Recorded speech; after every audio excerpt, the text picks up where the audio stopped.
Hi everyone, welcome to the next video in the series. Last time we looked at a review of inverses and inverse concepts, and now we are going to continue to talk about inverses and also find their derivative. So I want to go back over composition functions one more time. So for instance, if I had f of x is equal to x squared, right, and I had g of x was equal to 2x, then if I wanted to find f of g of x, then I would start with the f function, and I would put the g of x on the inside. If I wanted to do g of f of x, right, you start with the g function and put the f of x function inside. So that's how that does that. Now the other thing about of composition functions is that a function, the composition function of a function and its inverse has to equal x, whether you do f of f inverse or f inverse of f. This means that the functions are inverses of each other.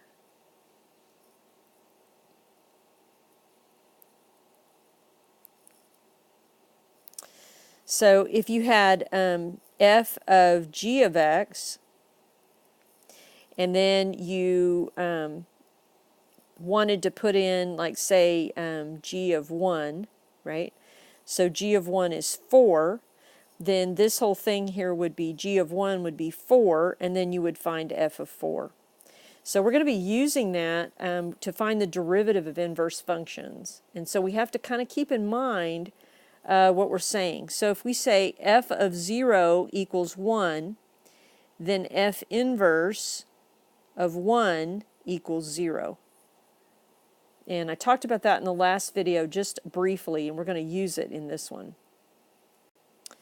So Theorem 5.8 says continuity and differentiability of inverse functions. It says that let f be a function whose domain is in the interval I. If f has an inverse function, the following statements are true.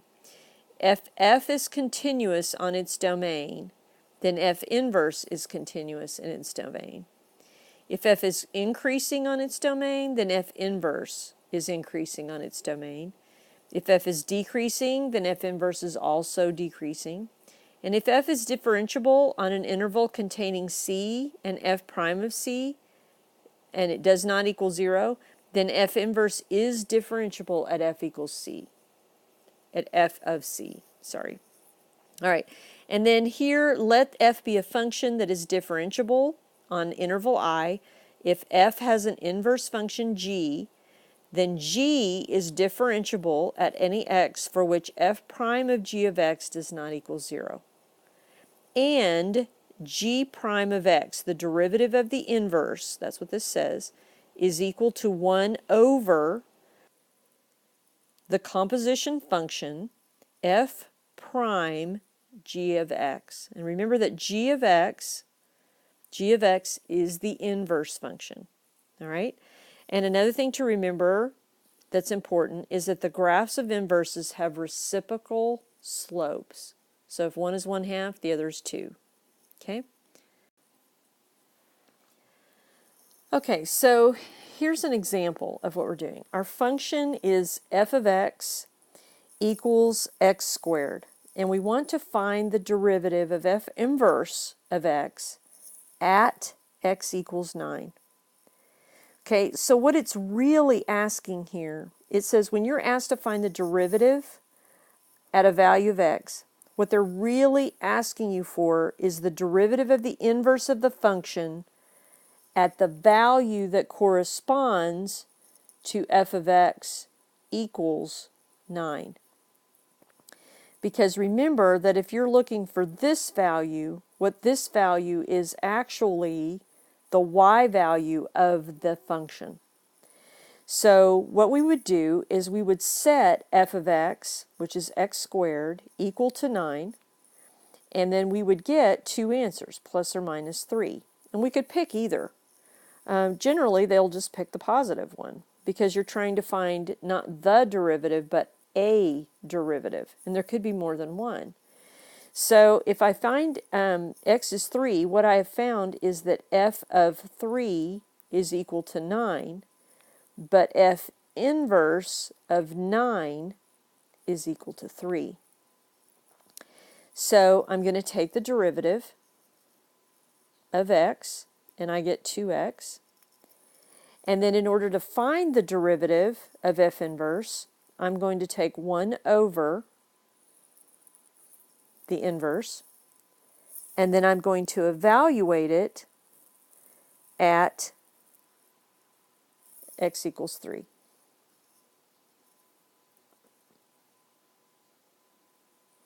So when I do that, I get 1 over 2 times 3, which is 1/6.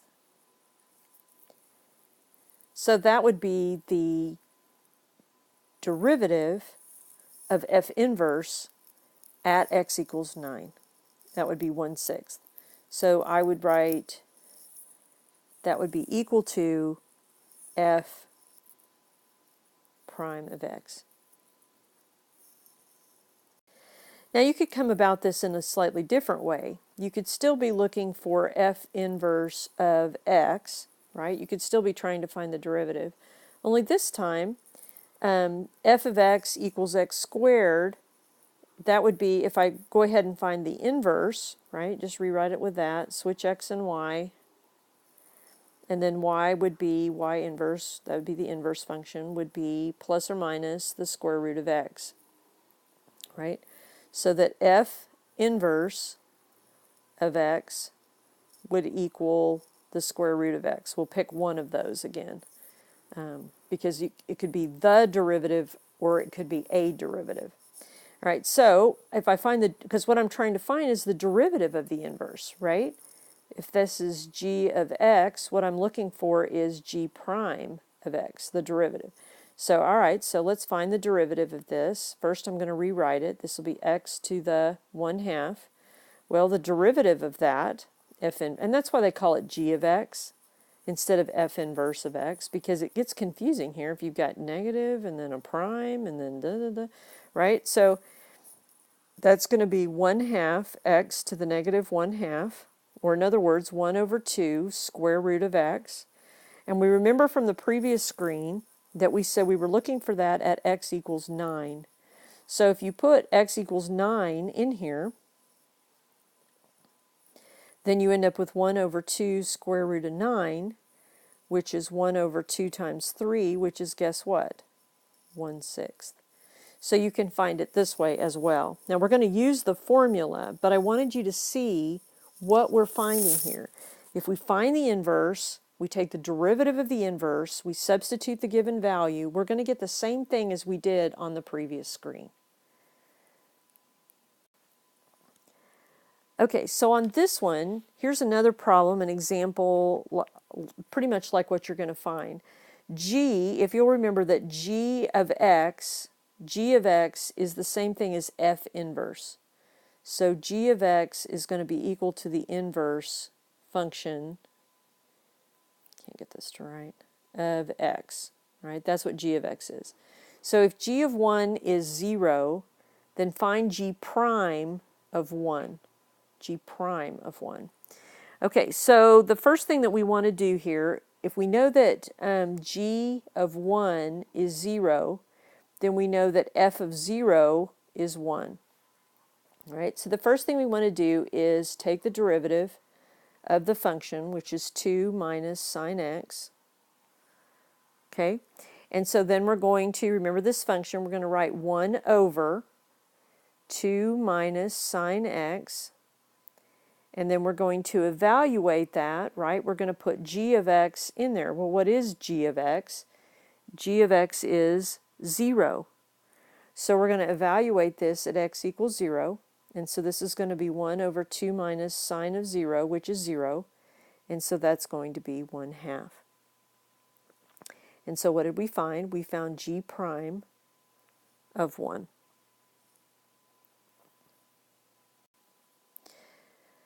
Okay, so here's the same type of problem, but it's stated a little bit differently. it's also you haven't been given all the information that you need for this. So first thing we're going to do is verify that f has an inverse. Then we're going to use function f and the given real number to find f inverse of a. So one thing that we do notice is that we're trying to find f inverse of a, 2. But we don't know what that equals. And so if you'll recall, that means that f of something is equal to 2 if we rewrite it backwards. So we really need to find this value x because that's what we're going to be evaluating. So what we want to do is we want to set the function equal to 2. And I didn't write that right, x to the third. So then I subtract the 2 over, and I have 0 equals x to the third plus 2x minus 3. Now, this is not factorable. This does not allow us to find it using an algebraic method that I'm aware of. I mean, you could kind of guess, right? Because if you let x equal 1, then you would have 1 plus 2 minus 3. But most likely you would put this in a calculator, and you would put this in y1 and you put this in y2, and you would see where they intersect, which is basically the x-axis. So we have found x. This means that f of 1 is equal to 2. Okay, and so what we want to do then is find the derivative of this function, which would be 3x squared plus 2. So then we would write this, right, to find the derivative of the inverse. We would write 1 over 3x squared plus 2, and then we would evaluate it at x equals 1. And so what we get from that is 1 over 3 plus 2, which is 1/5. And that would be the answer. One final example. Once again, g of x is equal to the inverse of f. We're asked to find g of a and g prime, so the derivative of g at a. So the derivative of the inverse, and a is 1. F of x is the square root of 3x plus 1. All right, so once again, we know that this is g of 1 equals some value. We need that value. So we're going to set our function equal to 1 and solve. So 1 equals the square root of 3x plus 1. We're going to square both sides. So 1 equals 3x plus 1. We're going to subtract 1, and 3x is 0. So guess what? X is 0. All right, the next thing we want to do is we want to take the derivative of f. Right, so I'm just going to rewrite it. 3x plus 1 to the 1/2 power. F prime of x is 1/2 times 3x plus 1 to the negative 1/2 times 3. And if I rewrite that, that's going to be 3 over 2 square root of 3x plus 1. Okay, now to find the derivative of the inverse, I'm going to do 1 over 3 over 2 square root of 3x plus 1, right? And I want to evaluate that at x equals 0. Right, so when you divide by a fraction, you just multiply by its reciprocal. So I've got 2 times the square root of 0 plus 1 over 3, which is 2/3. So what did we find? Well, we found g prime of a, which is 1, and that was 2/3. Over here, we found g of 0 equals 1. I think I have that backwards, which is easy to do with inverses, don't you think? It's kind of easy to get that backwards. All right, so what we found was we set f of x was 1. So we said f of, I don't have it right, f of 0 is 1. So g of 1 is 0. And that's what we were finding here, was the g of 1. So here's g of 1. And then we also found the derivative, and that was 2/3. So we've answered the question. All right, so we'll have quite a few of these to work in class, so we can really get this down. But as you can see, mostly it's just finding the value that we need to plug in, taking the derivative of the function, plugging that value in, and getting the derivative. So kind of interesting. And we'll do some more of these in class. So I'll see you then.